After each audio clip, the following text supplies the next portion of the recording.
Pada zaman dahulu kala, di sebuah desa terpencil yang tanahnya subur dan dikelilingi oleh hamparan sawah yang menghijau sepanjang tahun, hiduplah sepasang kakak beradik perempuan yang tinggal di sebuah rumah joglo tua peninggalan orang tua mereka. Desa itu bernama Karangayu, sebuah tempat di mana angin malam selalu berhembus pelan membawa aroma bunga, melati dan tanah basah yang menenangkan hati. Siapa saja yang menghirupnya. Di desa inilah cerita kita bermula. Di bawah naungan atap rumah kayu jati yang telah berdiri kokoh selama puluhan tahun. Menyaksikan pergantian musim dan menyimpan 1001 kisah tentang penghuninya yang silih berganti. Suasana di desa ini begitu damai. Seolah waktu berjalan lebih lambat dibandingkan tempat lain. Memberikan kesempatan bagi setiap jiwa untuk meresapi kehidupan dengan penuh ketenangan dan rasa syukur yang mendalam setiap harinya. Rumah joglo tempat tinggal kakak beradik itu bukanlah rumah yang paling megah di desa. Namun memiliki kewibawaan yang membuat siapa saja segan untuk melintas tanpa menganggukkan kepala. Dinding-dindingnya terbuat dari kayu jati pilihan yang semakin tua semakin mengkilap. Memancarkan aura kehangatan yang melindungi penghuninya dari dinginnya malam. Di pendopo depan, terdapat seperangkat kursi rotan tua tempat biasanya tamu duduk berbincang sambil menikmati teh hangat dan pisang goreng. Halaman depan rumah itu luas dan bersih, dihiasi oleh pohon sawo kecik yang rimbun dan beberapa pot bunga sedap malam yang wanginya semerbak ketika matahari mulai terbenam di ufuk barat. Disinilah Saraswati, sang kakak sulung, menghabiskan sebagian besar waktunya untuk merawat warisan keluarga dan menjaga agar pelita kehidupan di rumah itu tetap menyala terang benderang. Saraswati adalah wanita yang memiliki kecantikan sederhana. Wajahnya tenang seperti permukaan danau di pagi hari yang tidak terusik oleh lemparan batu. Ia bukanlah wanita yang akan membuat orang menoleh dua kali karena parasnya yang memukau. Tetapi ia memiliki keanggunan budi pekerti yang membuat semua orang di desa menghormatinya. Setiap hari, sebelum matahari menampakkan sinarnya di ufuk timur, Saraswati sudah bangun untuk menimba air di sumur belakang, menyapu halaman, dan menyiapkan sarapan. Tangannya yang cekatan namun kasar karena kerja keras adalah bukti pengabdiannya yang tulus kepada rumah peninggalan orang tuanya. Ia sadar bahwa ia adalah tiang utama keluarga ini. Dan tanpa kerja kerasnya, rumah besar itu mungkin sudah lama terbengkalai dan kehilangan jiwanya yang hangat. Sebaliknya, sang adik yang bernama Larasati adalah bunga desa yang kecantikannya sudah tersohor hingga ke desa-desa tetangga yang jauh. Kulitnya putih bersih laksana pualam. Rambutnya hitam panjang bergelombang seperti mayang terurai. Dan matanya berbinar indah. Namun sayangnya seringkali memancarkan kilatan kesombongan yang dingin. Larasati sadar betul akan kecantikannya yang memukau. Dan hal itu membuatnya merasa bahwa ia diciptakan untuk dipuja. Bukan untuk bekerja keras seperti kakaknya. Setiap pagi, ketika Saraswati sudah berkeringat membersihkan rumah, Larasati masih terlelap dalam tidur nyenyaknya. Bermimpi tentang pangeran atau saudagar kaya yang akan datang meminangnya dan membawanya pergi dari kehidupan desa yang menurutnya membosankan dan tidak layak bagi kecantikannya. Hubungan antara kedua saudara ini bagaikan minyak dan air. Berada dalam satu wadah, namun sulit untuk benar-benar menyatu dengan sempurna. Saraswati sangat menyayangi adiknya, karena ia adalah satu-satunya keluarga yang tersisa setelah kedua orang tua mereka meninggal dunia karena wabah penyakit beberapa tahun yang lalu. Saraswati selalu berusaha memenuhi permintaan Larasati, membelikan kain-kain indah dan perhiasan imitasi agar adiknya senang. Meskipun untuk itu, ia harus menyisihkan uang hasil membatik hingga larut malam. Namun, kebaikan hati Saraswati seringkali tidak dihargai oleh Larasati, yang justru menganggap bahwa semua itu adalah kewajiban kakaknya sebagai orang yang lebih tua dan kurang menarik dibandingkan dirinya. Larasati sering berbicara dengan nada tinggi dan memerintah, melupakan tata krama yang seharusnya dijunjung tinggi oleh seorang gadis desa. Malam itu, suasana di ruang tengah rumah joglo terasa hening. Hanya terdengar suara jangkrik yang bersahutan dari kebun belakang, dan desau angin yang menyelinap masuk melalui celah jendela. Saraswati duduk bersimpuh di depan gawangan batik. Tangannya dengan lincah menggerakkan canting berisi malam panas di atas kain mori putih yang terbentang. Asap tipis mengepul dari wajan kecil di sampingnya, menebarkan aroma khas lilin dan pewarna alami yang sudah menjadi bagian dari napas hidupnya. Ia sedang mengerjakan pesanan kain batik tulis halus untuk seorang priayi di kota.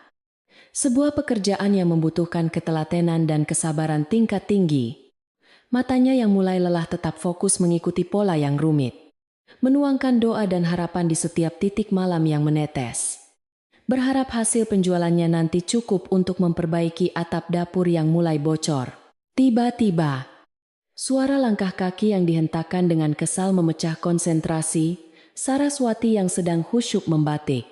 Larasati muncul dari kamarnya dengan wajah cemberut, mengenakan kebaya sutra yang warnanya mulai pudar, namun tetap terlihat pas di tubuhnya yang ramping. Ia menghempaskan tubuhnya di kursi kayu dekat Saraswati, menimbulkan suara berderit yang menyakitkan telinga di tengah keheningan malam. Larasati menatap kakaknya dengan pandangan meremehkan. Seolah-olah pekerjaan membatik yang dilakukan Saraswati adalah sesuatu yang kotor dan tidak berkelas. Gadis cantik itu menghela napas panjang dan kasar.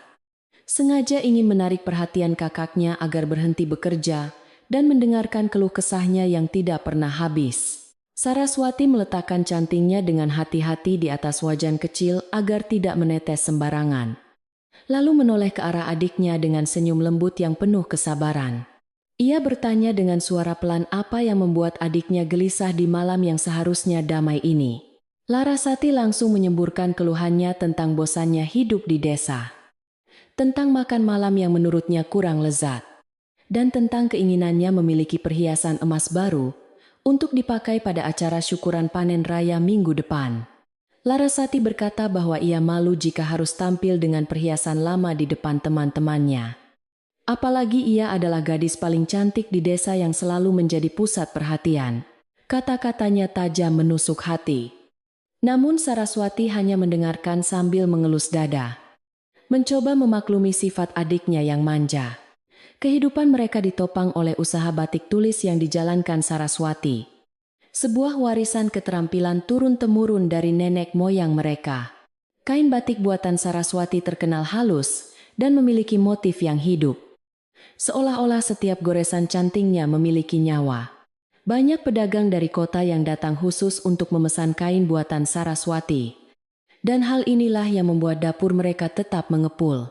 Namun, Larasati tidak pernah mau belajar membatik.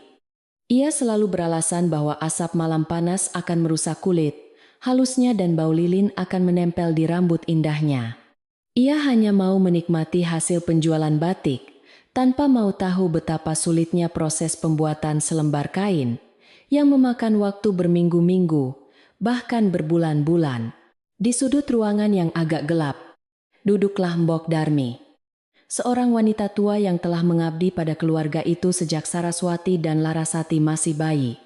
Mbok Darmi sedang melipat pakaian kering sambil sesekali mencuri pandang ke arah kedua majikannya dengan tatapan prihatin. Ia tahu betul watak kedua anak yang diasuhnya itu.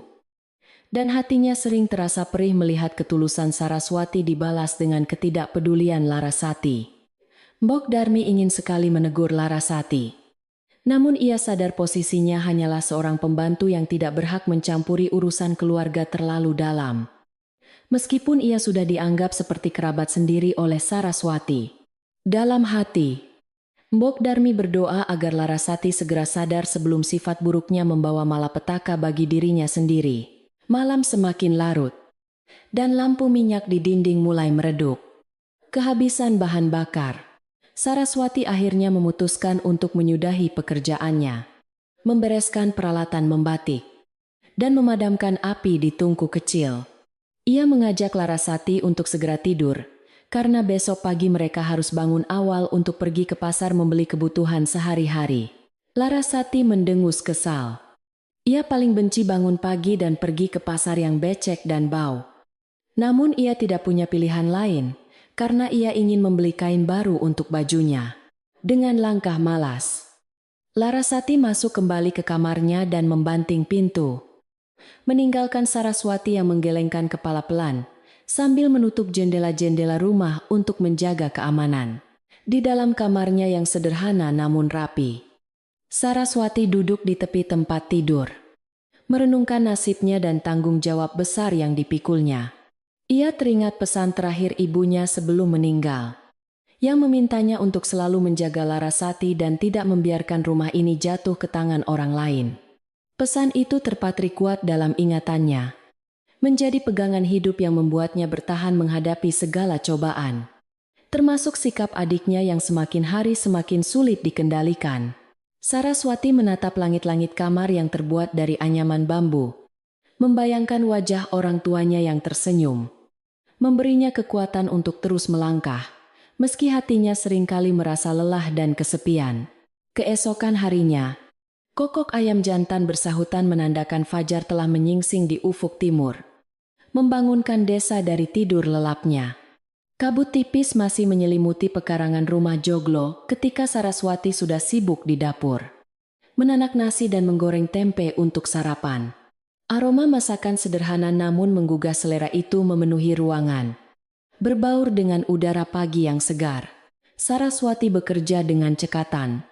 Tidak ingin terlambat pergi ke pasar, agar bisa mendapatkan sayuran dan ikan yang masih segar. Sementara itu, pintu kamar Larasati masih tertutup rapat. Tidak ada tanda-tanda kehidupan dari dalamnya. Seolah penghuninya sedang berada di dunia mimpi yang jauh dari kenyataan hidup sehari-hari. Ketika matahari mulai meninggi dan sinarnya menerobos masuk melalui celah-celah dinding kayu, barulah Larasati keluar dari kamarnya dengan mata yang masih setengah terpejam dan rambut acak-acakan. Ia berjalan gontai menuju meja makan, melihat hidangan yang sudah tersaji dengan tatapan kurang bersemangat. Tanpa mencuci muka terlebih dahulu, ia mengambil piring dan menyendok nasi, mengunyahnya perlahan sambil mengeluh bahwa lauknya hanya tempe dan sambal. Padahal ia sedang ingin makan ayam goreng. Saraswati yang sedang menyapu lantai hanya tersenyum simpul dan berkata dengan lembut bahwa mereka harus berhemat karena uang hasil penjualan batik belum cair sepenuhnya dari pedagang kota. Setelah sarapan, Saraswati bersiap-siap pergi ke pasar dengan membawa keranjang anyaman bambu di punggungnya. Ia mengenakan kebaya lurik sederhana dan kain jarik yang warnanya sudah agak kusam namun bersih. Ia mengajak Larasati, tetapi adiknya menolak dengan alasan kepalanya pusing, dan ia takut kulitnya terbakar matahari jika keluar siang-siang. Saraswati tidak memaksa. Ia tahu percuma berdebat dengan Larasati yang keras kepala. Akhirnya, Saraswati berangkat sendiri menyusuri jalan setapak desa yang berbatu, menyapa para tetangga yang berpapasan dengannya dengan ramah. Para tetangga membalas sapaannya dengan hangat, memuji kerajinan Saraswati dan mendoakan kesehatannya. Sebuah bentuk penghargaan tulus yang tidak bisa dibeli dengan uang. Di pasar desa yang ramai, Saraswati tawar-menawar harga dengan pedagang sayur dan ikan, berusaha mendapatkan harga terbaik agar uang belanjanya cukup untuk kebutuhan seminggu. Ia sangat teliti memilih bahan makanan, memastikan semuanya segar dan berkualitas baik. Di tengah keramaian pasar, ia mendengar beberapa ibu-ibu berbisik membicarakan Larasati. Mereka mengagumi kecantikan Larasati tetapi menyayangkan sifatnya yang sombong dan malas membantu kakaknya. Hati Saraswati mencelos mendengarnya. Ia merasa sedih karena adiknya menjadi buah bibir negatif di kalangan warga desa. Namun, ia tidak bisa menyalahkan mereka karena apa yang mereka katakan memang ada benarnya. Meskipun sebagai kakak, ia selalu berusaha menutupi kekurangan adiknya di depan orang lain. Sepulangnya dari pasar, Saraswati mendapati rumah dalam keadaan berantakan. Kulit kacang berserakan di lantai pendopo dan gelas bekas minum Larasati tergeletak sembarangan di meja tamu. Larasati sendiri sedang duduk santai di beranda sambil mematut diri di depan cermin kecil, mencoba berbagai gaya rambut. Saraswati menarik napas panjang, menahan amarah yang hampir meledak, lalu meletakkan keranjang belanjaannya di dapur dan mulai membersihkan kekacauan yang dibuat adiknya tanpa mengucapkan sepatah kata pun. Ia tidak ingin memicu pertengkaran yang hanya akan menguras energinya. Lebih baik ia mengalah demi menjaga kedamaian rumah. Meskipun hatinya terasa berat dan lelah. Menjelang sore, seorang tamu datang ke rumah mereka. Seorang utusan dari kepala desa yang membawa kabar tentang acara syukuran desa yang akan diadakan minggu depan. Utusan itu menyampaikan bahwa Saraswati diminta untuk membuat tumpeng besar sebagai salah satu hidangan utama dalam acara tersebut. Karena masakan Saraswati dikenal paling lezat di seluruh desa. Saraswati menyanggupi permintaan itu dengan senang hati. Menganggapnya sebagai sebuah kehormatan bisa berkontribusi bagi desa. Larasati yang mendengar percakapan itu dari dalam kamar langsung keluar dengan mata berbinar. Bukan karena ingin membantu memasak, tetapi karena ia membayangkan dirinya akan menjadi pusat perhatian di acara tersebut saat mendampingi kakaknya membawa tumpeng. Malam itu, setelah makan malam, Saraswati duduk kembali di depan gawangan batiknya, melanjutkan pekerjaan yang tertunda. Pikirannya melayang pada acara syukuran desa nanti. Ia merencanakan bahan-bahan apa saja yang harus dibeli dan kapan harus mulai memasak agar tumpengnya sempurna. Di sisi lain, Larasati sibuk membongkar lemari pakaian tua milik ibu mereka. Mencari kain atau selendang yang mungkin bisa ia pakai untuk mempercantik penampilannya. Ia menemukan sebuah selendang sutra merah marun yang sangat indah. Peninggalan ibu yang selama ini disimpan rapi oleh Saraswati. Tanpa izin, Larasati mengambil selendang itu dan mematut dirinya di cermin. Merasa bahwa selendang itu sangat cocok dengan warna kulitnya yang putih bersinar. Saraswati yang melihat adiknya memegang selendang kesayangan almarhumah ibu langsung terkejut dan meminta Larasati untuk mengembalikannya.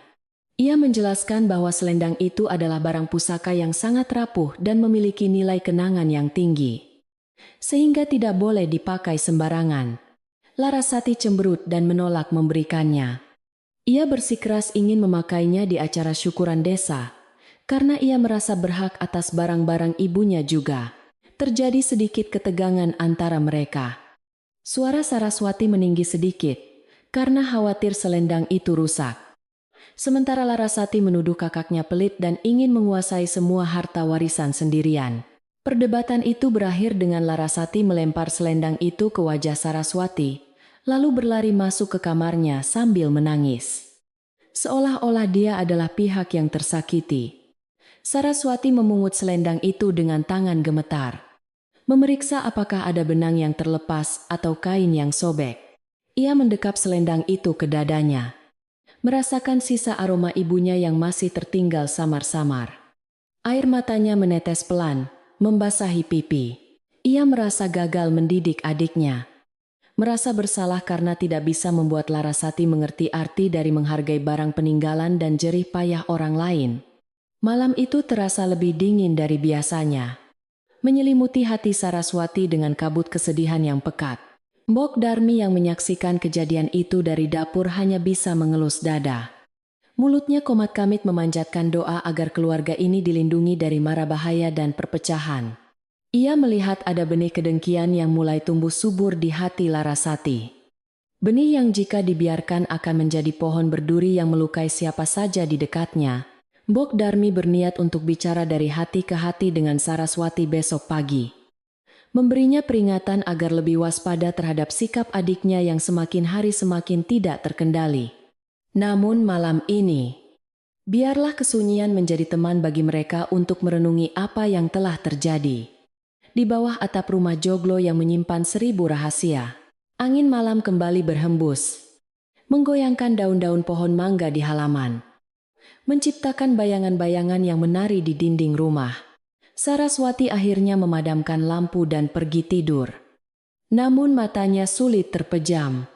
Ia memikirkan masa depan rumah ini, masa depan adiknya, dan masa depan dirinya sendiri yang entah akan bermuara di mana. Di kamar sebelah, Larasati juga belum tidur. Ia berbaring dengan mata terbuka lebar. Merancang rencana di kepalanya untuk mendapatkan apa yang ia inginkan. Sebuah rencana yang didorong oleh rasa iri dan ambisi yang buta. Malam semakin larut, mengantarkan desa Karangayu ke dalam tidur yang lelap. Namun di dalam rumah joglo itu, sebuah badai tak kasat mata sedang bersiap untuk datang. Pagi itu, kabut tebal masih menggantung rendah di atas atap-atap rumah desa Karangayu. Seolah enggan beranjak pergi membiarkan matahari menyinari bumi yang basah oleh embun. Suasana di dalam rumah joglo terasa lebih dingin dari biasanya. Bukan hanya karena udara pagi yang menusuk tulang, tetapi juga karena sisa-sisa pertengkaran semalam yang masih menyisakan jejak kepahitan di hati penghuninya. Saraswati sudah bangun sejak ayam pertama berkokok. Menyibukkan diri di dapur dengan wajah yang sedikit sembab. Berusaha melupakan kejadian rebutan selendang pusaka yang membuatnya terluka. Ia mencuci beras dengan gerakan mekanis. Pikirannya melayang jauh memikirkan bagaimana cara mengambil hati adiknya kembali, agar keharmonisan rumah tetap terjaga seperti pesan almarhumah ibu mereka dulu. Sementara itu, di dalam kamarnya, Larasati baru saja membuka mata dengan perasaan dongkol yang belum juga reda. Hatinya masih dipenuhi oleh rasa tidak terima, karena keinginannya tidak dituruti. Ia menatap langit-langit kamar dengan tatapan kosong namun penuh amarah. Merasa bahwa kakaknya adalah penghalang utama baginya untuk menikmati hidup mewah yang menurutnya pantas ia dapatkan. Larasati merasa bahwa kecantikannya sia-sia jika hanya mendekam di rumah tua ini tanpa perhiasan dan kain indah yang bisa dipamerkan kepada dunia luar. Pikiran buruk mulai merasuki benaknya. Membisikkan hasutan jahat bahwa ia harus melakukan sesuatu agar Saraswati sadar siapa yang sebenarnya lebih berharga di rumah ini. Dengan langkah gontai namun penuh rencana, Larasati keluar dari kamarnya menuju ruang tengah. Tempat di mana kain batik pesanan priai kota terbentang indah di gawangan kayu. Kain itu hampir selesai. Motif burung hong yang rumit sudah tergambar jelas dengan detail yang memukau. Tinggal sedikit lagi proses pewarnaan terakhir sebelum siap dijual dengan harga tinggi. Larasati menatap kain itu dengan tatapan iri. Ia tahu bahwa uang hasil penjualan kain ini akan sangat banyak. Namun ia benci melihat kakaknya mendapat pujian sebagai pembatik handal. Timbul niat jahat di hatinya untuk merusak sedikit kebanggaan kakaknya itu. Sekadar untuk memberi pelajaran bahwa tanpa Larasati, hidup Saraswati tidak akan tenang. Saraswati saat itu sedang berada di sumur belakang untuk menimba air. Suara kerek timba yang berdecit terdengar samar-samar sampai ke ruang tengah, menandakan bahwa situasi aman bagi Larasati untuk beraksi. Dengan tangan gemetar karena campuran rasa takut dan nekat, Larasati mengambil canting yang masih berisi sisa malam cair dari wajan kecil di dekat tungku pemanas. Ia mendekati kain batik halus itu, lalu dengan sengaja meneteskan noda malam yang cukup besar di bagian tengah motif utama yang paling sulit diperbaiki. Tetesan itu merusak keindahan pola burung hong yang sudah dikerjakan berminggu-minggu. Menciptakan cacat yang fatal bagi selembar kain batik tulis, berkualitas tinggi. Setelah melakukan perbuatan tercela itu, jantung Larasati berdegup kencang.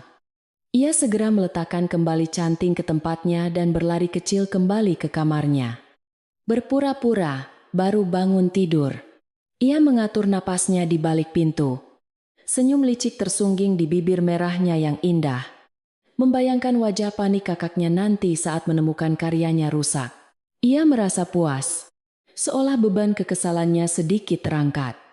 Tanpa memikirkan bahwa uang dari kain itu sebenarnya juga digunakan untuk memberi makan dirinya sehari-hari.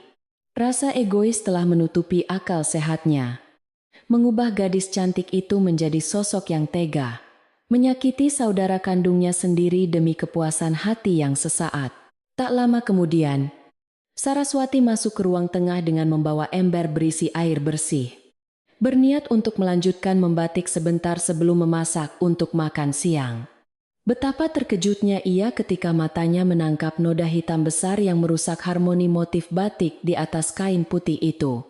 Ember di tangannya nyaris terlepas. Air matanya langsung menggenang melihat kerja kerasnya selama sebulan hancur dalam sekejap mata.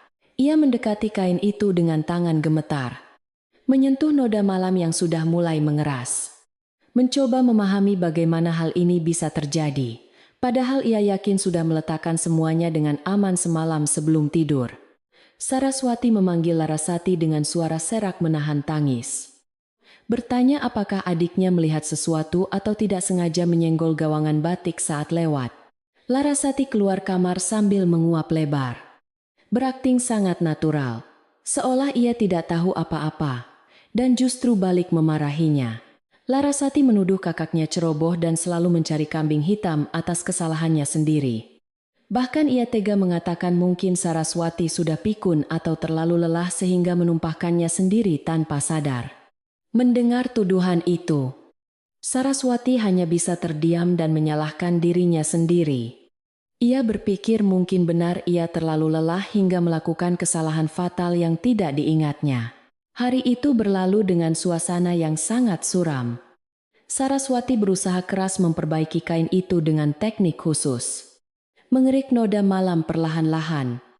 Namun bekasnya tetap terlihat meskipun samar. Nilai kain itu pasti akan turun drastis. Dan ia harus menjelaskan hal ini kepada pemesan dengan penuh rasa malu dan siap menerima potongan harga atau bahkan pembatalan. Sementara Saraswati bersedih hati. Larasati justru berdandan cantik dan pamit pergi ke pasar. Beralasan ingin membeli jajan pasar karena bosan di rumah. Padahal ia memiliki tujuan lain yang lebih jahat untuk menyebarkan cerita versi dirinya kepada orang-orang desa.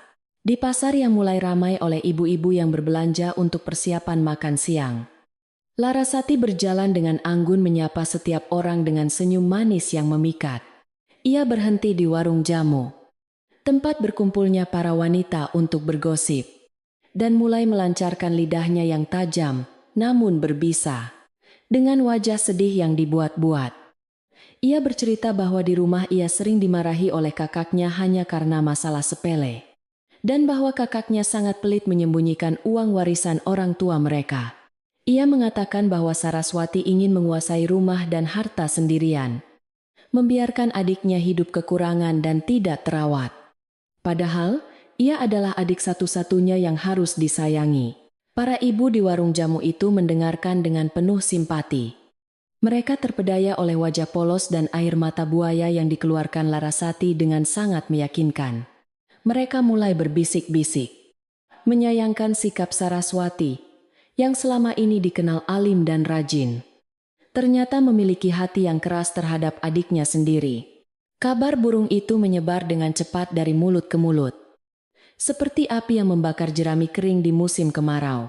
Tanpa sepengetahuan Saraswati yang sedang berduka di rumah. Nama baiknya sedang dicabik-cabik oleh adiknya sendiri di tengah keramaian pasar. Mengubah pandangan sebagian warga desa terhadap dirinya. Ketika Larasati pulang, ia membawa bungkusan jajanan dengan wajah ceria. Seolah tidak terjadi apa-apa. Bahkan ia menawarkan satu kue kepada kakaknya dengan nada yang manis berlebihan. Saraswati yang berhati lembut menerima kue itu dengan rasa terima kasih. Mengira adiknya sedang mencoba berbaik hati untuk menghiburnya. Ia tidak menyadari bahwa di balik senyum manis adiknya tersimpan racun fitnah yang sudah disebar ke seluruh penjuru desa. Saraswati memakan kue itu sambil tersenyum haru. Merasa bersyukur memiliki adik yang masih ingat padanya. Sebuah ironi yang sangat menyedihkan di tengah sandiwara yang dimainkan oleh Larasati. Malam harinya, kejadian aneh kembali terjadi di dapur. Kali ini toples gula yang baru diisi penuh oleh Saraswati. Tiba-tiba terasa asin saat digunakan untuk membuat teh. Saraswati bingung bukan kepalang. Ia yakin sekali memasukkan gula pasir, bukan garam. Karena bentuk kristalnya berbeda dan ia selalu teliti. Teh manis yang ia sajikan untuk dirinya dan Bok Darmi terpaksa dibuang karena rasanya kacau dan tidak bisa diminum. Larasati yang melihat kejadian itu dari kejauhan hanya menahan tawa. Menikmati kebingungan kakaknya yang mulai meragukan kewarasannya sendiri. Teror-teror kecil ini sengaja diciptakan Larasati untuk membuat kakaknya tidak betah atau dianggap gila oleh orang rumah. Namun, tidak semua mata tertutup oleh sandiwara Larasati. Ada sepasang mata tua yang tajam dan berpengalaman yang selalu mengawasi gerak-gerik gadis itu dari sudut-sudut gelap rumah. Mbok Darmi, pengasuh setia keluarga itu, mulai menyadari adanya ketidakwajaran dalam setiap kejadian buruk yang menimpa Saraswati belakangan ini. Ia menemukan tetesan malam di lantai dekat kamar Larasati yang tercecer dari canting. Dan ia juga melihat bekas butiran garam di tangan Larasati saat gadis itu keluar dari dapur diam-diam sore tadi.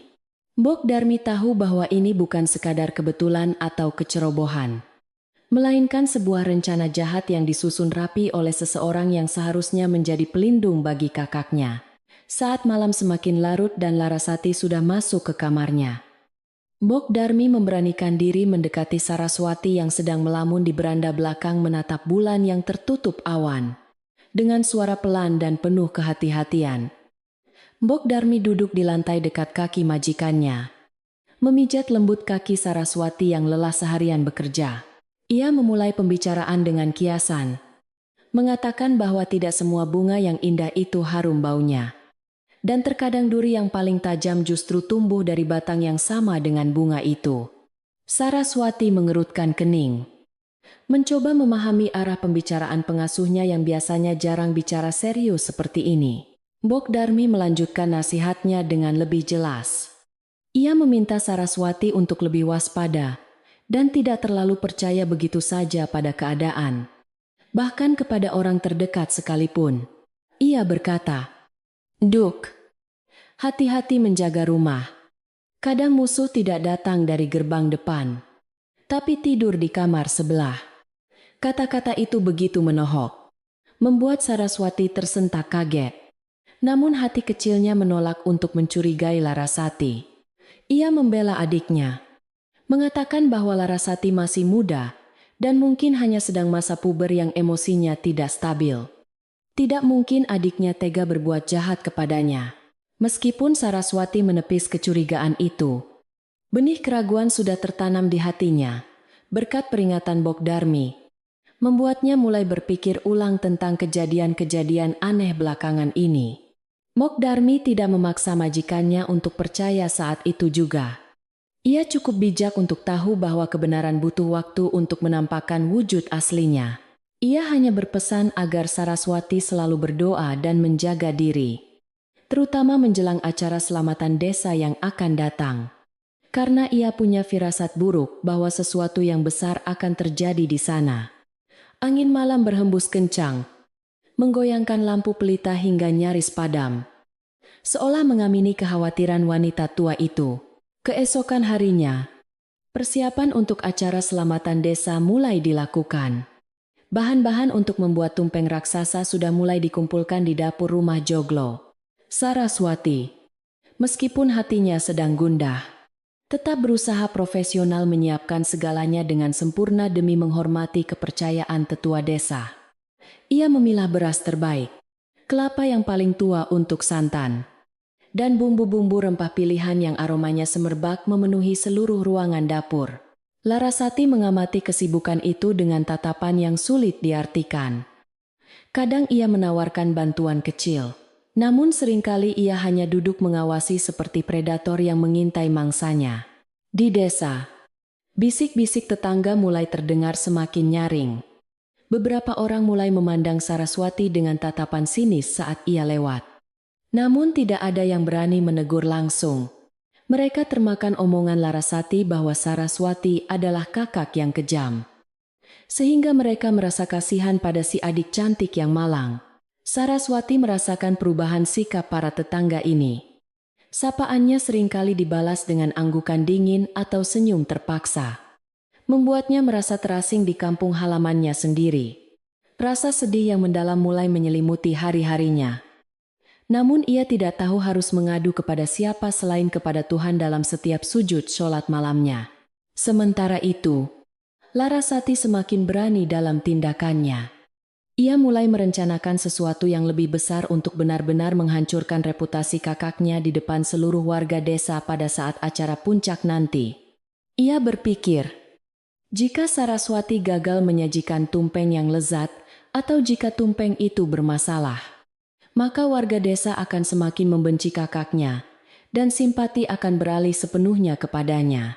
Ambisi untuk menguasai rumah dan dihormati sebagai nyonya rumah yang baru telah membutakan mata hatinya. Menghilangkan rasa persaudaraan yang seharusnya ia jaga. Ia mulai mencari-cari sesuatu di gudang belakang. Sebuah ramuan gatal dari tanaman liar yang dulu pernah ia dengar dari cerita anak-anak nakal di desa. Langit di atas desa Karangayu sore itu tampak mendung gelap bergulung-gulung. Seakan alam turut merasakan ketegangan yang memuncak di dalam rumah joglo tua itu. Suara petir menyambar di kejauhan, memberikan tanda bahwa badai akan segera datang. Baik badai hujan maupun badai kehidupan bagi keluarga kecil Saraswati. Di dapur, Saraswati terus bekerja keras memarut kelapa. Keringat bercucuran di pelipisnya. Ia ingin membuktikan bahwa ia bisa memberikan yang terbaik bagi desa, meskipun hatinya sedang terluka. Di sisi lain dinding dapur, Larasati tersenyum miring sambil menggenggam segenggam bubuk gatal yang baru saja ia tumbuk diam-diam. Menunggu waktu yang tepat untuk menaburkannya. Malam itu, suasana makan malam berlangsung dalam keheningan yang mencekam. Hanya denting sendok beradu dengan piring yang terdengar. Saraswati mencoba membuka percakapan tentang persiapan besok. Namun Larasati hanya menjawab dengan gumaman pendek, tanpa menatap wajah kakaknya. Mbok Darmi yang melayani makan malam merasakan aura panas yang memancar dari tubuh Larasati. Firasatnya semakin kuat bahwa bahaya sudah berada di ambang pintu. Setelah makan, Saraswati memeriksa kembali semua bahan masakan yang sudah disiapkan dan menutupnya rapat-rapat dengan tudung saji. Lalu mengunci pintu dapur. Sebuah tindakan pencegahan yang tidak sadar ia lakukan karena nalurinya mulai waspada. Namun, kunci pintu dapur bukanlah halangan bagi seseorang yang tinggal di dalam rumah yang sama dan tahu seluk-beluk tempat penyimpanan kunci cadangan. Larasati menunggu hingga tengah malam. Saat suara napas teratur kakaknya terdengar dari kamar sebelah, menandakan bahwa Saraswati sudah tertidur pulas karena kelelahan. Dengan langkah mengendap-endap tanpa suara seperti kucing pencuri ikan, Larasati keluar dari kamarnya menuju tempat penyimpanan kunci di balik lemari hias. Tangannya yang lentik mengambil kunci besi tua itu. Dinginnya logam menyentuh kulitnya, namun tidak sedingin hatinya saat ini. Ia berjalan menuju dapur yang gelap. Hanya diterangi oleh cahaya kilat yang sesekali menyambar dari luar jendela. Di hadapannya, bahan-bahan untuk tumpeng besok tersaji rapi, siap untuk dimasak subuh nanti. Larasati membuka tudung saji yang menutupi baskom berisi bumbu halus yang sudah diracik Saraswati dengan susah payah. Dengan tangan gemetar karena kegembiraan yang jahat, ia menaburkan bubuk gatal dan sedikit pasir halus ke dalam bumbu tersebut. Lalu mengaduknya perlahan, agar tidak terlihat mencurigakan. Ia membayangkan besok saat para tetua desa memakan masakan itu. Mereka akan tersedak dan gatal-gatal. Lalu memarahi Saraswati habis-habisan di depan umum. Setelah menyelesaikan aksi kejamnya, Larasati kembali ke kamarnya dengan perasaan puas yang meluap-luap. Ia merasa kemenangannya sudah di depan mata.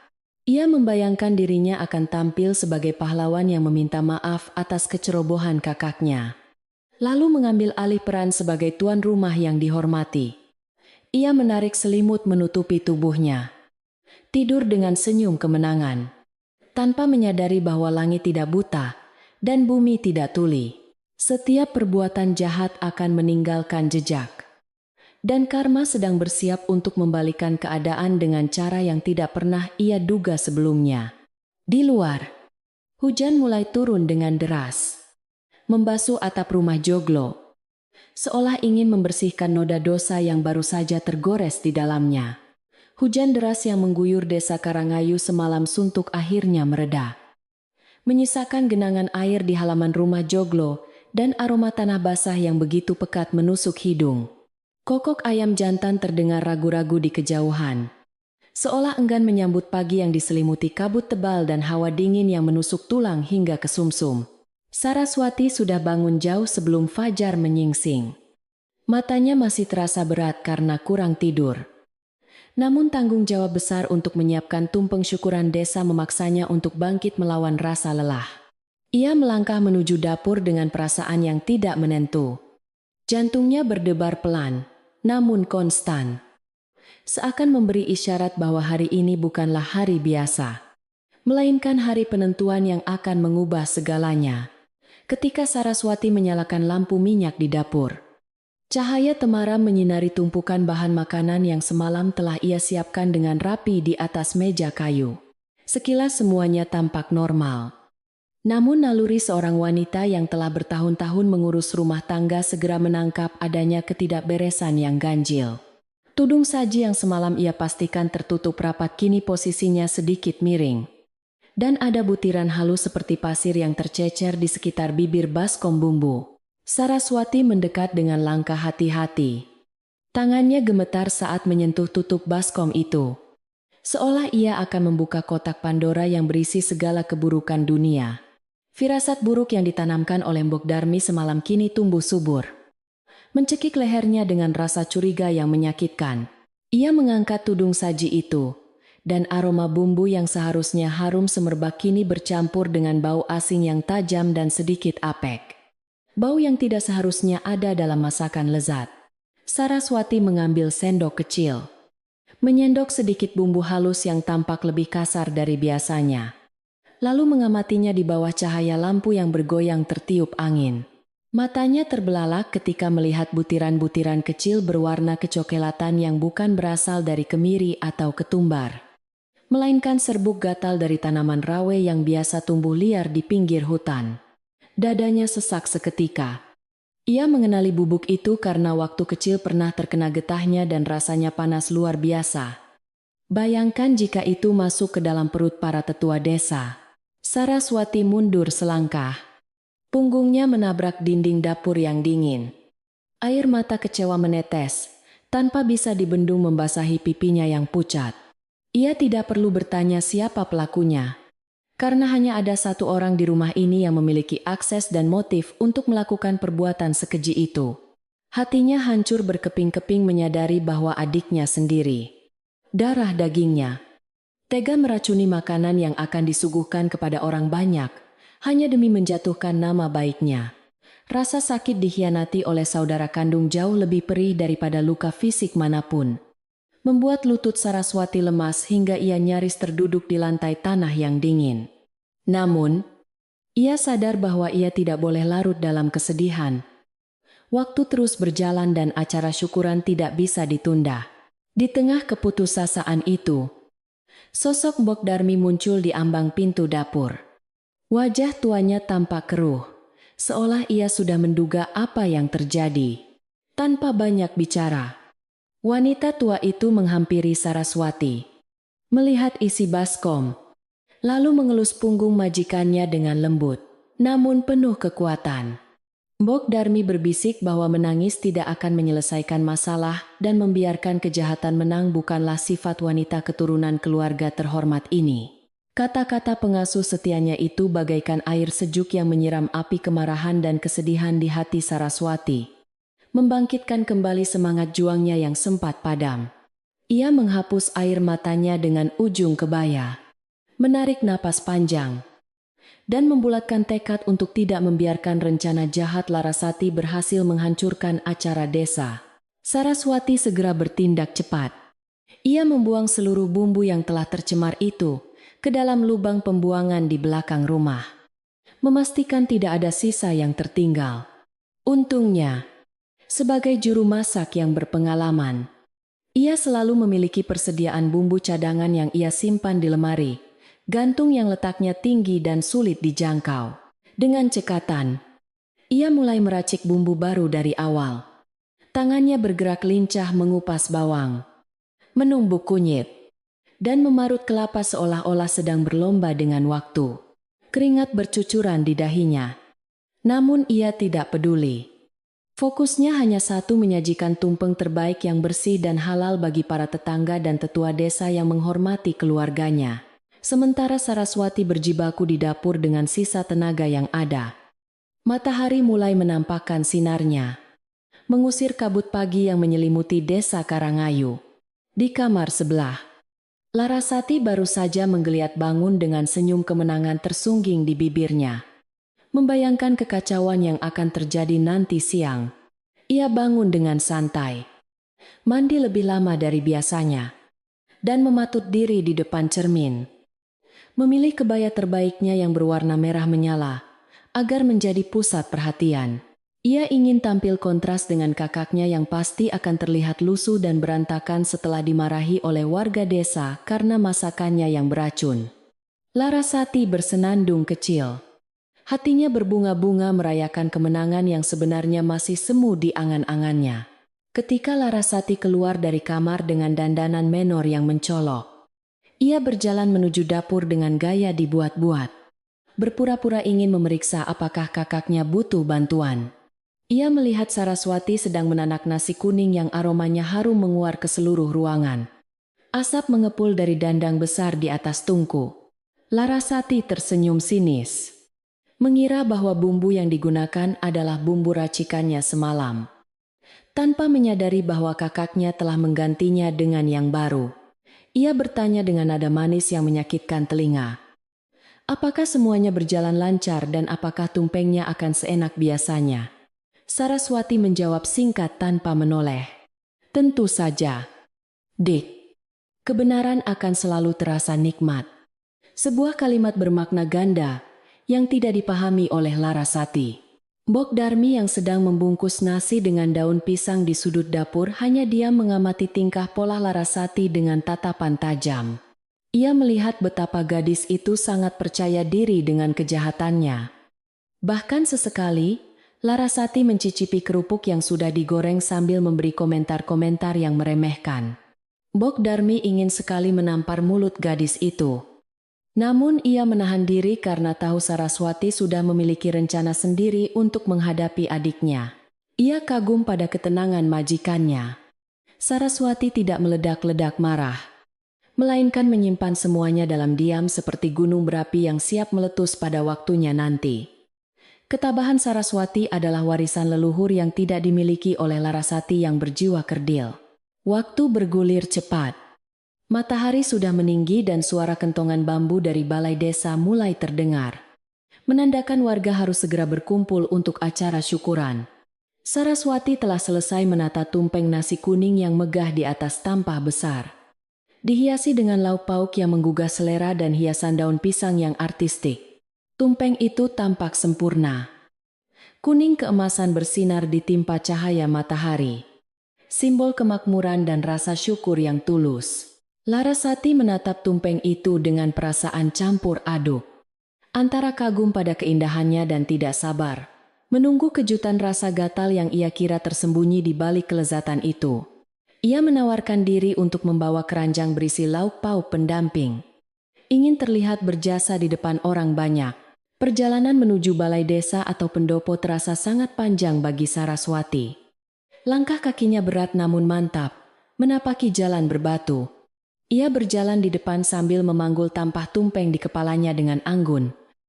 Postur tubuhnya tegak menantang dunia, tidak menunjukkan tanda-tanda ketakutan sedikit pun. Di belakangnya, Larasati berjalan lenggak-lenggok seperti peragawati, menebar senyum kepada setiap orang yang mereka temui di jalan. Seolah ia adalah bintang utama hari ini. Warga desa yang melihat mereka berbisik-bisik, membandingkan kedua kakak beradik itu, sang kakak yang sederhana namun pekerja keras, dan sang adik yang cantik, namun penuh desas-desus miring yang ia ciptakan sendiri.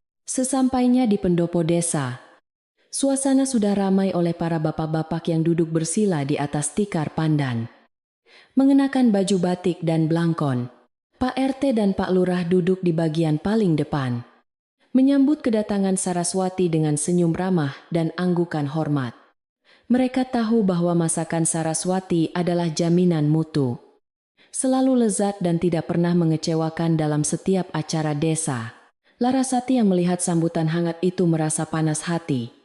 Ia tidak sabar, ingin melihat wajah-wajah hormat itu berubah menjadi kemarahan dan kejijikan saat mereka mulai memakan hidangan tersebut. Ia meletakkan keranjang lauk dengan kasar di meja saji. Matanya berkilat-kilat mencari posisi duduk yang paling strategis untuk menyaksikan pertunjukan kehancuran kakaknya. Saraswati meletakkan tumpeng di tengah-tengah kumpulan tumpeng lain dari warga desa. Namun tumpeng buatannya memang terlihat paling menonjol karena ukurannya yang besar dan hiasannya yang rapi. Ia kemudian duduk bersimpuh di barisan belakang bersama ibu-ibu lain, menundukkan kepalanya dengan rendah hati. Namun, matanya tetap waspada mengawasi setiap gerak-gerik. Tangannya meremas ujung kain jariknya untuk menyalurkan ketegangan yang memuncak. Ia membawa sebuah bungkusan kecil di balik selendangnya. Bungkusan yang berisi bukti kejahatan yang ia temukan pagi tadi. Siap untuk dikeluarkan jika saatnya tiba. Jantungnya berdegup kencang seiring dimulainya acara pembukaan oleh sesepuh desa. Acara dimulai dengan sambutan dari Pak Lurah yang menyampaikan rasa syukur atas panen yang melimpah dan kesehatan warga desa. Suara Pak Lurah yang berwibawa menggema di pendopo yang luas. Namun bagi Larasati suara itu terdengar samar-samar, karena pikirannya sibuk membayangkan skenario drama yang akan terjadi. Ia membayangkan Pak Lurah akan tersedak, lalu menggaruk-garuk lehernya, dan menunjuk Saraswati sebagai pelaku. Imajinasi jahat itu membuatnya tersenyum sendiri di tengah suasana yang hikmat, membuat beberapa ibu di sampingnya mengernyitkan dahi heran, melihat tingkah Larasati yang tidak sopan. Ketidakpekaan Larasati terhadap suasana sakral semakin menunjukkan betapa ia telah jauh tersesat dari nilai-nilai luhur desanya.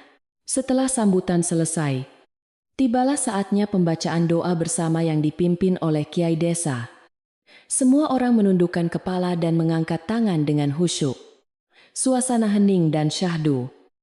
Hanya suara doa yang melantun lembut memohon berkah dan keselamatan bagi seluruh warga. Saraswati berdoa dengan air mata berlinang. Ia memohon kekuatan kepada Tuhan untuk menghadapi ujian ini. Memohon agar adiknya diberi kesadaran. Dan memohon agar kebenaran terungkap tanpa harus menyakiti banyak orang. Doa Saraswati begitu tulus. Getarannya terasa menyentuh hati siapa saja yang mendengarnya. Kontras dengan hati Larasati yang keras membatu dan tertutup oleh kabut kebencian. Doa pun berakhir. Dan seruan amin menggema serentak. Menandakan bahwa acara makan bersama atau kembul bujana akan segera dimulai. Para pemuda desa mulai bergerak membagikan piring daun pisang kepada para hadirin. Sementara ibu-ibu bersiap memotong tumpeng dan membagikan lauk pauk. Larasati menahan napas. Matanya tertuju pada tangan Pak Lurah yang mulai mengambil sendok untuk mengambil nasi kuning dari tumpeng buatan Saraswati. Ini adalah momen yang ia tunggu-tunggu. Momen di mana ia yakin kakaknya akan tamat riwayatnya di desa ini. Waktu seolah berhenti berputar bagi Larasati. Setiap detik terasa menyiksa karena antisipasi yang berlebihan. Pak Lurah menyendok nasi kuning beserta ayam opor dan sambal goreng hati. Lalu menyuapkannya ke mulut dengan lahap. Larasati mencondongkan tubuhnya ke depan. Matanya melotot menunggu reaksi batuk, muntah, atau garuk-garuk. Namun, yang terjadi justru sebaliknya. Pak Lurah mengunyah dengan nikmat. Lalu mengangguk-angguk sambil tersenyum lebar ke arah Saraswati. Masya Allah, enak sekali. Tangan Duk Saraswati memang diberkahi. Rasanya pas, gurih, dan bumbunya meresap sempurna. Puji Pak Lurah dengan suara lantang yang didengar oleh semua orang. Pujian itu diikuti oleh gumaman setuju dari warga lain yang juga mulai mencicipi masakan tersebut. Wajah Larasati seketika pucat pasi. Darah seolah surut dari wajah cantiknya, meninggalkan ekspresi kebingungan yang amat sangat. Ia tidak percaya dengan apa yang dilihatnya. Bagaimana mungkin racun gatal dan pasir yang ia taburkan semalam tidak berefek sama sekali? Apakah ia salah menaburkan ramuan? Atau apakah kakaknya memiliki ilmu sihir yang bisa menetralkan racun? Pikirannya kacau balau. Keringat dingin mulai mengalir di punggungnya. Rencananya gagal total. Dan ia tidak mengerti mengapa. Di seberang ruangan, Saraswati mengangkat wajahnya dan menatap lurus ke arah Larasati. Tatapan itu bukan tatapan kemarahan, melainkan tatapan tajam penuh peringatan yang membuat nyali Larasati menciut seketika. Saraswati perlahan berdiri dari duduknya, membuat suasana yang tadinya ramai oleh suara denting sendok menjadi sedikit hening. Ia berjalan pelan menuju ke tengah pendopo, mendekati meja tempat Pak Lurah duduk. Semua mata tertuju padanya. Heran mengapa ia maju padahal tidak dipanggil. Dengan suara yang bergetar namun tegas, Saraswati memohon izin untuk berbicara sebentar. Ia berkata bahwa ada sesuatu yang penting yang harus ia luruskan demi keselamatan dan kejujuran di desa ini. Ia tidak ingin ada dusta yang tersembunyi di balik nikmatnya makanan yang disantap warga. Tangan Saraswati merogoh balik selendangnya, mengeluarkan sebuah bungkusan kain kecil yang ia bawa dari rumah. Ia membukanya perlahan, memperlihatkan gumpalan bumbu bercampur serbuk aneh yang ia selamatkan dari dapur pagi tadi sebelum membuang sisanya. Bapak-bapak dan ibu-ibu, mulainya dengan suara lantang. Tumpeng yang Bapak makan hari ini aman dan sehat karena saya memasaknya ulang subuh tadi. Namun, ini adalah bumbu yang seharusnya masuk ke dalam masakan itu. Jika saya tidak waspada, suasana di pendopo seketika berubah menjadi tegang. Udara terasa berat, dan semua mata kini beralih menatap benda aneh di tangan Saraswati. Lalu beralih mencari siapa gerangan yang tega berbuat demikian. Larasati merasa bumi yang dipijaknya berguncang. Ia sadar bahwa gilirannya untuk diadili telah tiba. Ketegangan di pendopo desa semakin memuncak saat bungkusan kecil berisi bumbu beracun itu berpindah dari tangan Saraswati ke tangan Pak Lurah yang menerimanya dengan wajah serius. Udara di ruangan itu terasa begitu berat dan menyesakan. Seolah-olah seluruh oksigen tersedot keluar oleh rasa terkejut yang melanda setiap orang yang hadir di sana. Pak Lurah, seorang pria parubaya yang bijaksana dan dihormati, membuka kain pembungkus itu lebih lebar dan mendekatkannya ke hidung untuk mencium aromanya. Lalu mengamatinya dengan teliti di bawah sinar matahari yang menerobos masuk. Beliau mengenali serbuk halus berwarna kecoklatan yang bercampur dengan bumbu itu sebagai bubuk rawe. Tanaman liar yang getahnya bisa menyebabkan gatal luar biasa dan pembengkakan pada tenggorokan jika tertelan manusia. Pak Lurah mengangkat wajahnya, menatap seluruh warga desa dengan pandangan yang tajam dan penuh wibawa, membuat siapapun yang merasa bersalah akan gemetar ketakutan. Dengan suara yang berat dan bergetar menahan amarah, beliau bertanya siapa gerangan manusia yang tidak berhati nurani yang tega melakukan perbuatan keji seperti ini pada acara sakral desa. Suasana menjadi hening senyap. Tidak ada suara sedikit pun kecuali desau angin yang menerpa dedaunan di luar pendopo, menciptakan ketegangan yang mencekam. Warga desa saling berpandangan dengan penuh curiga, berbisik pelan menebak-nebak siapa pelakunya. Sementara mata Saraswati tertuju lurus ke satu arah tanpa berkedip sedikit pun. Di sudut ruangan, Larasati duduk terpaku dengan wajah yang semakin pucat. Keringat dingin mulai bercucuran membasahi kebaya merah, mahalnya yang kini terasa menjerat leher. Jantungnya berdetak kencang, seolah ingin melompat keluar dari rongga dadanya. Rasa takut mulai merayapi setiap inci tubuhnya saat menyadari rencananya telah terbongkar dengan cara yang paling memalukan.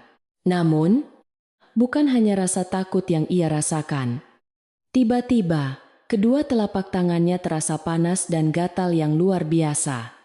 Sebuah sensasi terbakar yang menyengat kulit halusnya. Rupanya, sisa-sisa bubuk rawe yang ia pegang semalam masih tertinggal di pori-pori kulitnya, dan kini bereaksi karena keringat dan kepanikan yang melanda dirinya. Awalnya Larasati mencoba menahan rasa gatal itu dengan mengepalkan tangannya kuat-kuat di bawah meja, berusaha menyembunyikan penderitaannya dari mata orang banyak. Namun, rasa gatal dari tanaman rawe bukanlah sesuatu yang bisa ditahan dengan mudah. Rasanya seperti ribuan semut api sedang menggigit kulitnya secara bersamaan tanpa henti. Tanpa sadar, ia mulai menggaruk punggung tangannya. Awalnya pelan, namun lama-kelamaan menjadi semakin kasar dan panik karena rasa gatal itu menyebar dengan cepat ke sela-sela jarinya. Gerakannya yang gelisah dan tidak wajar itu mulai menarik perhatian beberapa ibu-ibu yang duduk di dekatnya, yang memandanginya dengan tatapan heran dan curiga. Mok Darmi, yang sejak tadi berdiri diam di belakang Saraswati, seperti bayangan pelindung, melihat gelagat Larasati yang tersiksa oleh ulahnya sendiri. Dengan langkah pelan namun pasti, wanita tua itu maju ke tengah ruangan, mendekati Pak Lurah dan membisikkan sesuatu sambil menunjuk ke arah Larasati yang sedang sibuk menggaruk. Pak Lurah mengikuti arah telunjuk Mbok Darmi. Matanya menyipit melihat tangan Larasati yang kini mulai memerah dan bengkak akibat garukan yang kasar. Seketika itu juga, pemahaman muncul di benak Pak Lurah dan para tetua desa lainnya. Sebuah kesimpulan yang tak terbantahkan terpampang jelas di depan mata mereka tanpa perlu kata-kata. Larasati, panggil Pak Lurah dengan suara lantang yang menggema ke seluruh penjuru pendopo. Membuat gadis itu tersentak kaget, hingga nyaris terjatuh dari duduknya. Semua mata kini tertuju padanya. Tatapan-tatapan yang tadinya penuh kekaguman akan kecantikannya, kini berubah menjadi tatapan penuh tanda tanya dan penghakiman. Larasati mencoba menyembunyikan tangannya di balik kain jarik. Namun terlambat. Semua orang sudah melihat kulitnya yang melepuh merah dan gerakannya yang tidak bisa diam. Ia mencoba tersenyum, namun bibirnya bergetar hebat. Dan air mata panik mulai menggenang di pelupuk matanya yang indah, namun menyimpan kelicikan. Pak Lurah berjalan perlahan mendekati Larasati, diikuti oleh tatapan tajam Saraswati, yang masih berdiri tegak di tengah ruangan dengan martabat yang tak tergoyahkan. Beliau bertanya mengapa tangan Larasati terlihat bengkak dan merah seperti itu. Apakah ia baru saja memegang sesuatu yang berbahaya tanpa mencuci tangan dengan bersih? Larasati tergagap, mencoba mencari alasan. Ia berkata bahwa ia terkena ulat bulu di kebun saat berjalan menuju pendopo tadi pagi. Namun, alasan itu terdengar sangat lemah dan tidak masuk akal. Karena tidak ada orang lain yang terkena ulat bulu di jalan yang sama yang dilalui oleh puluhan warga desa lainnya. Saraswati akhirnya membuka suara. Nadanya tenang, namun menusuk tajam langsung ke jantung pertahanan adiknya yang sudah rapuh. Ia berkata bahwa bubuk rawe itu ditemukan di dapur mereka, tempat di mana hanya orang rumah yang memiliki akses masuk. Dan kunci dapur ada di tempat yang hanya diketahui oleh keluarga. Ia juga mengingatkan bahwa semalam ia melihat adiknya keluar kamar diam-diam saat hujan deras. Sesuatu yang ia anggap angin lalu, namun kini menjadi bukti yang menguatkan. Kata-kata Saraswati bagaikan palu godam yang menghancurkan sisa-sisa kebohongan Larasati, membuka topeng cantik yang selama ini menutupi wajah aslinya yang buruk rupa. Larasati yang merasa terpojok akhirnya meledak dalam tangisan histeris. Rasa gatal yang menyiksa dan rasa malu yang tak tertahankan membuatnya kehilangan kendali diri. Ia menjerit sambil terus menggaruk tangannya hingga lecet berdarah. Mengakui perbuatannya di sela-sela isak tangisnya yang memilukan, namun tidak mengundang simpati. Ia berteriak bahwa ia iri pada kakaknya yang selalu dipuji. Ia ingin Saraswati menderita dan dipermalukan agar ia bisa menjadi satu-satunya yang dihormati di rumah itu. Pengakuan itu keluar begitu saja seperti muntahan lahar panas, membakar telinga siapa saja yang mendengarnya. Menyingkap betapa gelapnya hati seorang saudara kandung yang dibutakan oleh dengki. Warga desa terkesiap mendengar pengakuan itu. Mereka menggelengkan kepala dengan rasa tidak percaya dan kecewa yang mendalam. Mereka tidak menyangka bahwa gadis yang selama ini mereka anggap sebagai bunga desa yang manis, ternyata memiliki hati sekeras batu dan seracun ular berbisa. Bisik-bisik yang tadinya pelan kini berubah menjadi dengungan kemarahan. Beberapa orang bahkan berdiri dan menunjuk-nunjuk Larasati dengan nada mencemooh. Sungguh tega, kata seorang ibu sepuh. Mencelakai kakak sendiri yang sudah merawatnya seperti ibu kandung. Sungguh perbuatan yang tidak tahu diuntung dan akan membawa sial. Pak Lurah mengangkat tangannya untuk menenangkan warga yang mulai emosi. Beliau meminta ketertiban tetap dijaga karena ini adalah acara syukuran, bukan ajang penghakiman massal yang anarkis.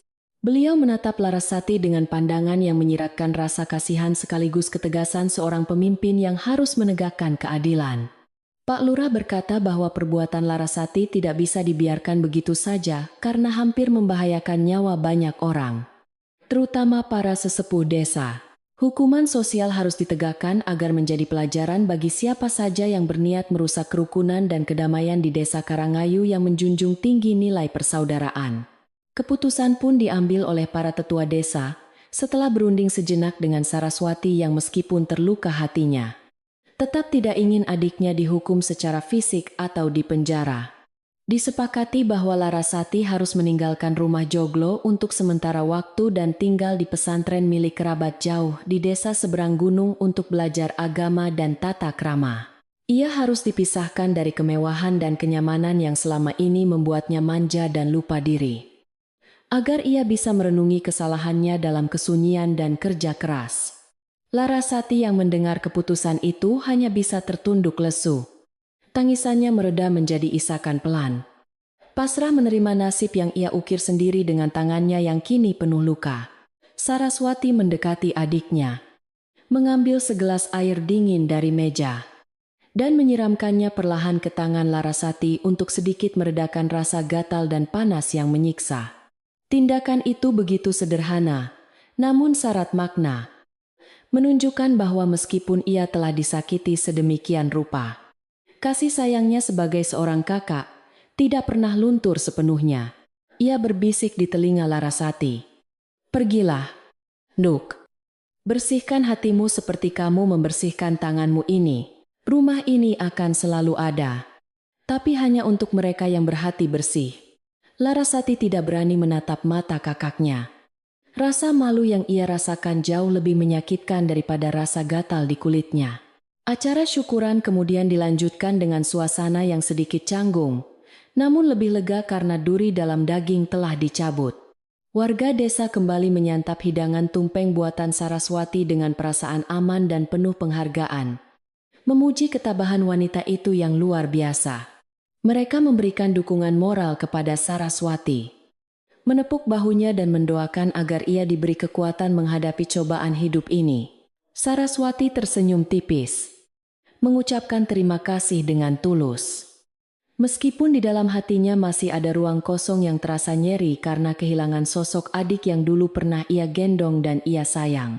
Sore harinya, kudan-kudan, setelah acara selesai dan para tamu pulang ke rumah masing-masing, Saraswati dan Bok Darmi kembali ke rumah Joglo dengan perasaan yang campur aduk.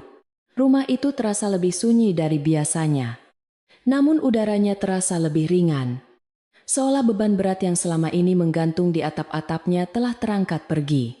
Larasati langsung masuk ke kamarnya untuk mengemasi barang-barangnya, diawasi oleh Mbok Darmi yang berdiri di ambang pintu untuk memastikan gadis itu tidak membawa barang yang bukan haknya. Tidak ada banyak percakapan yang terjadi, hanya suara gemeresik pakaian yang dimasukkan ke dalam tas kain dan suara langkah kaki yang berat. Ketika matahari mulai condong ke barat, sebuah dokar sewaan datang menjemput Larasati di depan pekarangan rumah.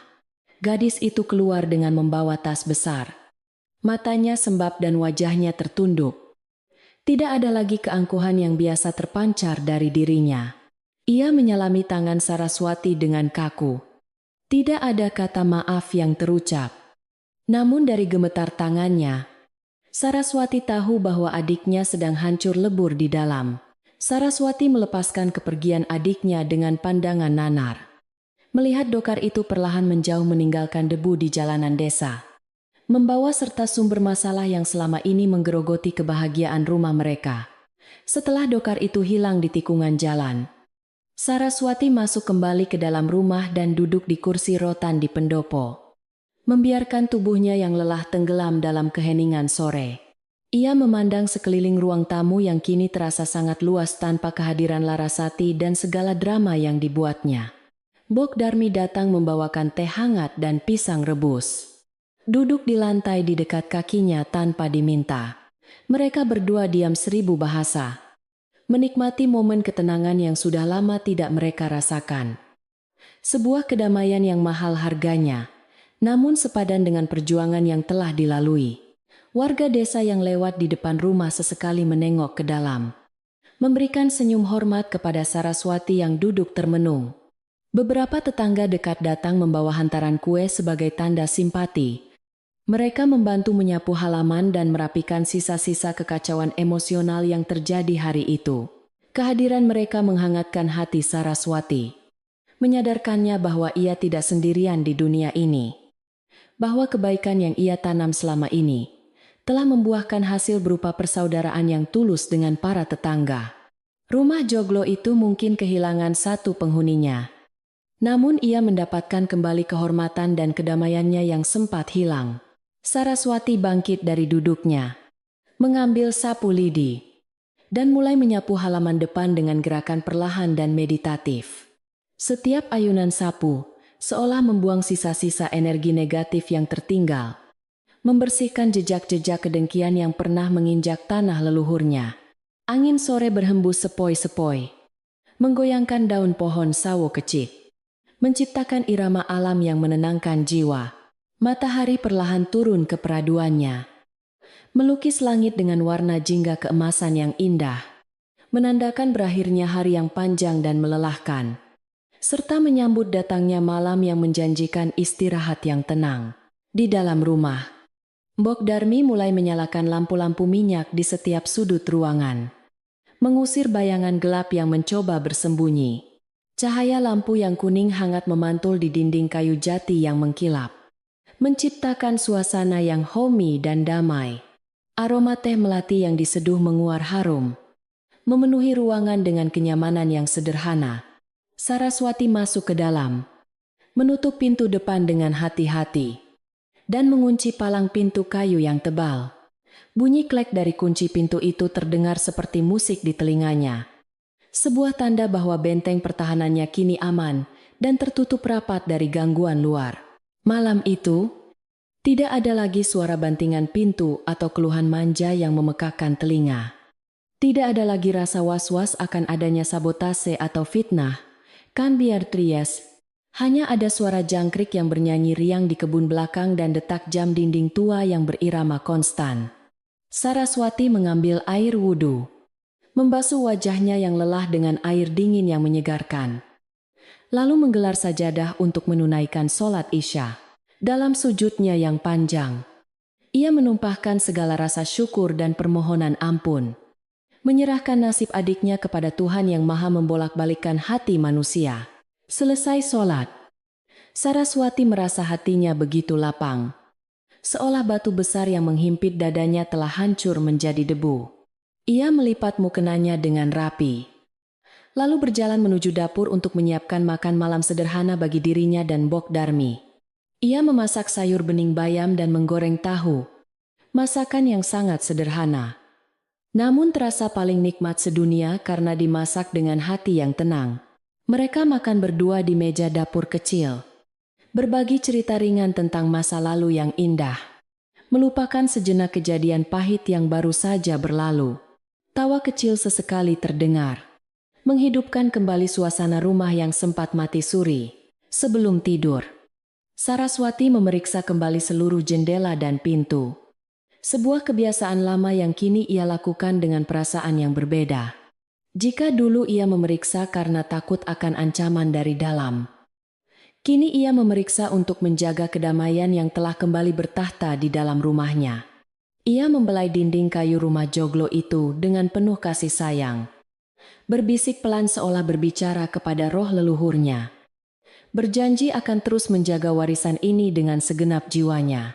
Rumah itu seolah menjawab dengan dertak kayu yang lembut, memberikan restu dan perlindungan bagi penghuninya yang setia.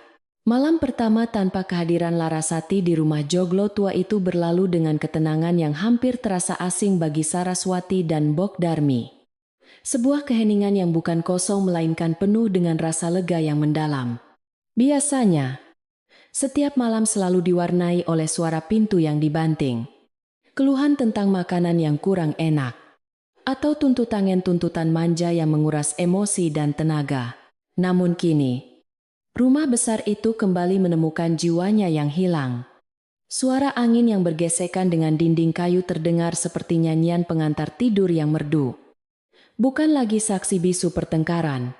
Saraswati bisa merebahkan tubuhnya di atas dipan kayu dengan perasaan ringan. Beban berat yang selama ini menindih pundaknya seolah ikut pergi bersama kepergian adiknya sore tadi. Ia menatap langit-langit kamar yang remang-remang, mengucapkan syukur dalam hati karena badai telah berlalu, dan kini saatnya menata kembali puing-puing kehidupan yang sempat berserakan. Keesokan harinya, matahari terbit dengan sinar yang terasa lebih hangat dan cerah, menyapu sisa-sisa awan mendung yang sempat menggantung di langit desa Karangayu selama beberapa hari terakhir. Saraswati bangun dengan semangat baru. Tubuhnya terasa segar bugar, karena untuk pertama kalinya dalam waktu yang lama, ia bisa tidur nyenyak tanpa gangguan mimpi buruk atau kecemasan. Ia membuka jendela kamarnya lebar-lebar, membiarkan udara pagi yang sejuk dan aroma embun masuk memenuhi ruangan, menggantikan udara apek sisa kesedihan masa lalu. Di dapur, terdengar suara Mbok Darmi yang sedang bersenandung kecil sambil menumbuk bumbu. Suara alu beradu dengan lumpang batu menciptakan irama pagi yang menyenangkan dan penuh harapan. Saraswati tersenyum lebar. Ia merasa seperti terlahir kembali menjadi wanita yang merdeka di rumahnya sendiri. Hari-hari berikutnya berjalan dengan rutinitas yang damai dan produktif. Saraswati kembali menekuni gawangan batiknya dengan konsentrasi penuh yang tidak terpecah belah, tanpa adanya gangguan dan sabotase dari Larasati. Karya-karya batik Saraswati menjadi semakin indah dan halus, seolah-olah ketenangan hatinya tercermin dalam setiap goresan canting di atas kain mori. Ia berhasil menyelesaikan kain bermotif burung hong yang sempat rusak, memperbaikinya dengan kreativitas tinggi, sehingga noda malam yang dulu ada kini tersamar menjadi bagian dari motif awan yang artistik.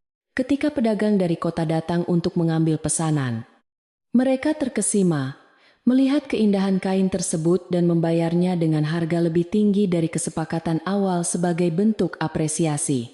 Uang hasil penjualan itu langsung disimpan Saraswati dengan hati-hati.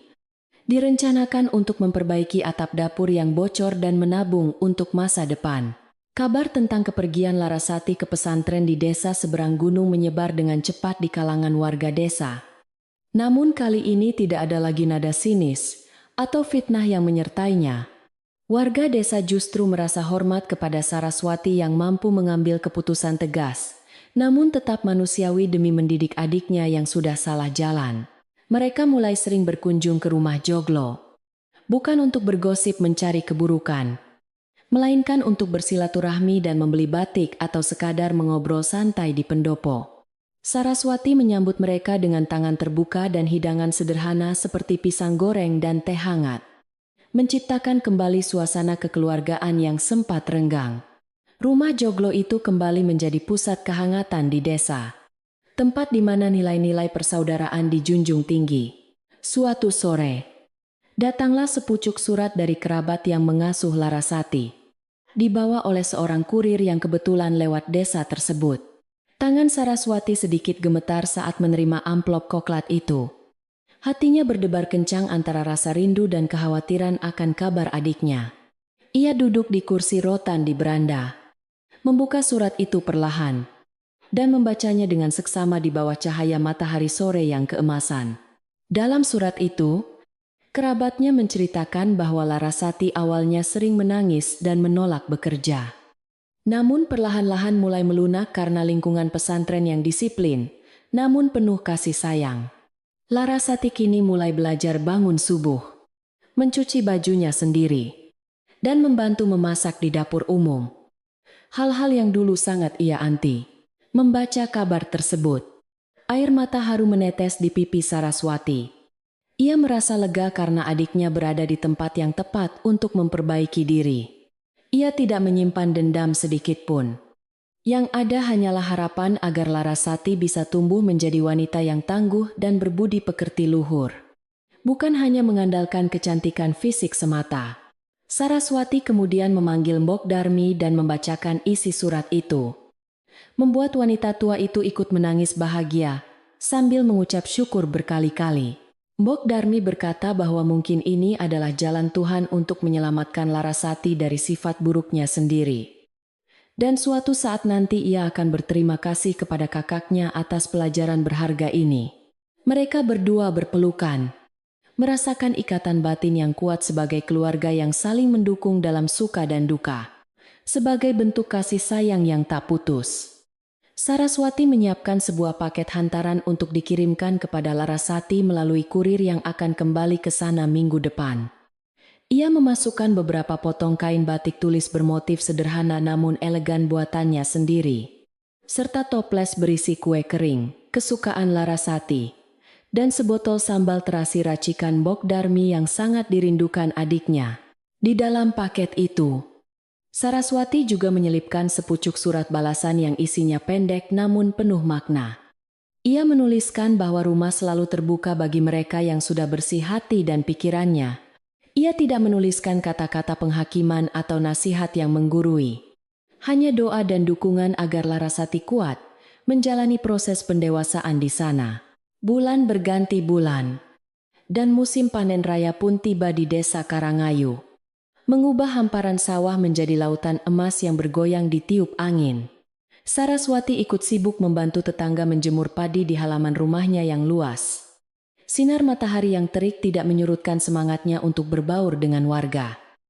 Ia merasa menjadi bagian utuh dari komunitas desa. Bukan lagi sosok yang terasing atau digunjingkan. Sebagai rasa syukur atas rezeki yang melimpah dan ketenangan hidup yang ia rasakan, Saraswati berniat mengadakan acara makan malam kecil-kecilan Slametan di rumahnya, mengundang tetangga terdekat dan anak-anak yatim piatu. Kali ini, ia memasak dengan hati yang gembira, tanpa rasa was-was akan ada racun atau sabotase yang mengintai di balik pintu dapur. Malam Slametan itu berlangsung dengan sangat hikmat dan penuh kegembiraan. Aroma nasi tumpeng dan ayam ingkung memenuhi pendopo rumah Joglo. Anak-anak yatim makan dengan lahap. Wajah mereka berseri-seri menikmati masakan Saraswati yang lezat. Sementara para tetangga bercengkrama dengan akrab. Pak Lurah yang juga hadir memberikan sambutan singkat, memuji Saraswati sebagai teladan wanita desa yang tangguh dan penjaga budaya yang baik. Ia mengatakan bahwa kecantikan sejati bukanlah yang terlihat di wajah, melainkan yang terpancar dari ketulusan hati dan keteguhan iman. Dan Saraswati adalah bukti nyata dari bunga desa yang sesungguhnya. Mendengar pujian itu, Saraswati hanya tersenyum simpul dan menunduk malu. Ia tidak gila hormat. Ia hanya ingin hidup tenang dan bermanfaat bagi orang lain. Setelah para tamu pulang, suasana rumah kembali hening, namun terasa sangat hangat dan memuaskan batin. Saraswati dan Bok Darmi membereskan piring-piring kotor dengan santai. Tidak merasa lelah sedikit pun karena hati mereka dipenuhi oleh energi positif dari doa-doa para tamu. Sambil mencuci piring di sumur belakang, mereka bercerita tentang betapa berbedanya suasana malam ini dibandingkan dengan malam syukuran yang penuh drama beberapa bulan lalu. Mereka tertawa kecil mengingat kepanikan Larasati saat tangannya gatal-gatal. Sebuah tawa yang bukan mengejek, tapi tawa pelepasan dari trauma masa lalu. Malam itu langit cerah bertabur bintang. Bulan purnama bersinar terang menerangi halaman belakang. Seolah alam semesta ikut tersenyum melihat kebahagiaan dua wanita sederhana itu. Selesai beres-beres, Saraswati duduk sendirian di tangga pendopo depan, menikmati angin malam yang berhembus sepoi-sepoi membawa aroma bunga, sedap malam yang sedang mekar. Ia memandang ke arah jalan desa yang sepi, membayangkan Larasati mungkin sedang tidur lelap di asrama pesantren yang jauh di sana. Dalam hatinya, ia mengirimkan doa tulus agar adiknya baik-baik saja dan segera menemukan jalan pulang menuju kebaikan. Ia sudah memaafkan segalanya, membiarkan kenangan pahit hanyut terbawa waktu seperti air sungai yang mengalir ke muara. Saraswati menyadari bahwa ujian yang ia hadapi kemarin adalah cara Tuhan untuk menaikkan derajatnya dan membersihkan rumah ini dari energi negatif. Tiba-tiba, seekor kucing kampung belang tiga yang biasa berkeliaran di sekitar rumah datang mendekat dan menggosokkan tubuhnya ke kaki Saraswati, meminta belayan. Saraswati mengangkat kucing itu ke pangkuannya, mengelus bulunya yang lembut sambil mendengarkan dengkuran halusnya yang menenangkan. Kehadiran makhluk kecil itu menambah rasa damai di hatinya, mengingatkannya bahwa ia tidak pernah benar-benar sendirian, karena kasih sayang ada di mana-mana jika ia mau membuka hati. Ia berjanji akan merawat kucing itu juga. memberinya makan dan tempat berteduh. Sebagai teman baru di rumah Joglo yang kini terasa semakin luas dan nyaman. Jam dinding berdentang 12 kali, menandakan tengah malam telah tiba. Mengajak seluruh penghuni desa untuk mengistirahatkan tubuh dan pikiran.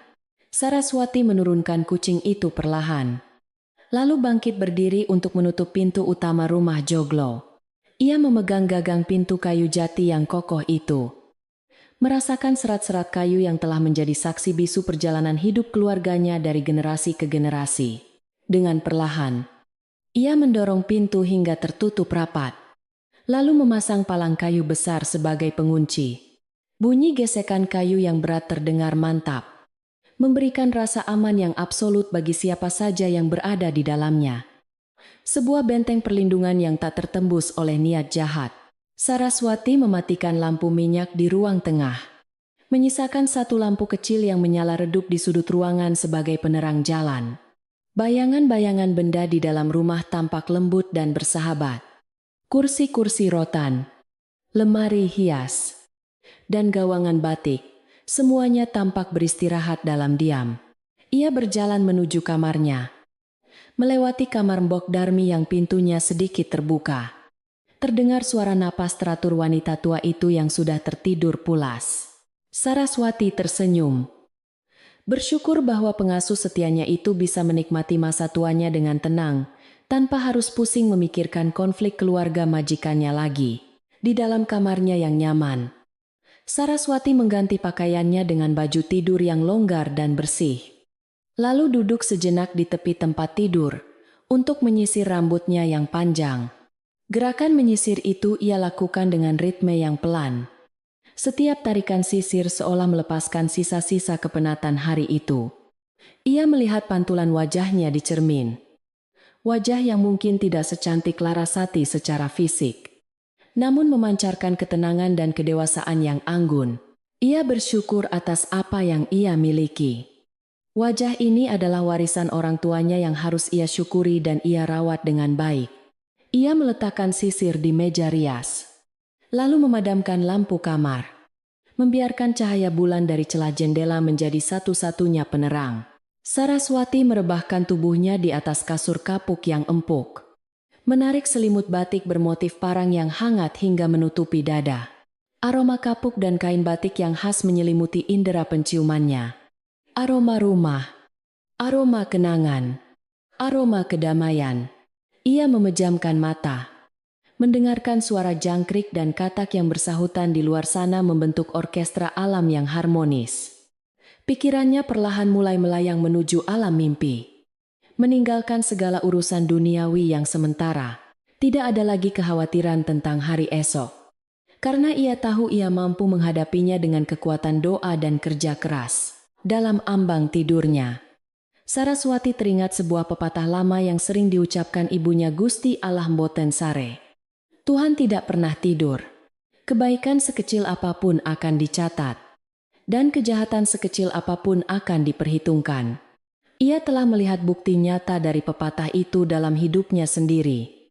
Bagaimana kesabaran berbuah manis dan keserakahan membawa petaka. Ia merasa dijaga, dilindungi, dan disayangi oleh kekuatan yang lebih besar dari dirinya. Rasa aman itu merasuk ke dalam tulang-tulangnya, mengendurkan otot-otot yang tegang, dan memperlambat detak jantungnya menuju irama istirahat yang sempurna. Desa Karangayu kini benar-benar terlelap dalam selimut malam yang pekat. Lampu-lampu di rumah penduduk, satu persatu mulai padam, menyisakan kegelapan yang tenang dan damai. Di dalam rumah Joglo tua itu, Saraswati dan Mbok Darmi tidur dengan nyenyak, di bawah perlindungan atap yang kokoh, dan doa-doa leluhur yang tak kasat mata. Kisah tentang dua saudara kandung ini pun berakhir, meninggalkan pesan abadi bagi siapa saja yang mendengarnya, bahwa hati yang bersih akan selalu menemukan jalan menuju kebahagiaan. Sedangkan hati yang dengki hanya akan tersesat dalam kegelapan yang ia ciptakan sendiri. Tidurlah dengan tenang, wahai jiwa-jiwa yang lelah. Biarkan malam memelukmu dengan kehangatannya, dan mimpi indah membawamu terbang ke taman surga. Semoga esok pagi kita semua bangun dengan hati yang lebih bersih, pikiran yang lebih jernih, dan semangat yang baru untuk menebar kebaikan di muka bumi ini. Seperti Saraswati yang menjaga rumahnya dengan cinta. Marilah kita menjaga hati kita dari noda kebencian, agar hidup kita senantiasa damai dan diberkahi. Selamat tidur, dan sampai jumpa dalam kisah-kisah kehidupan selanjutnya yang penuh hikmah.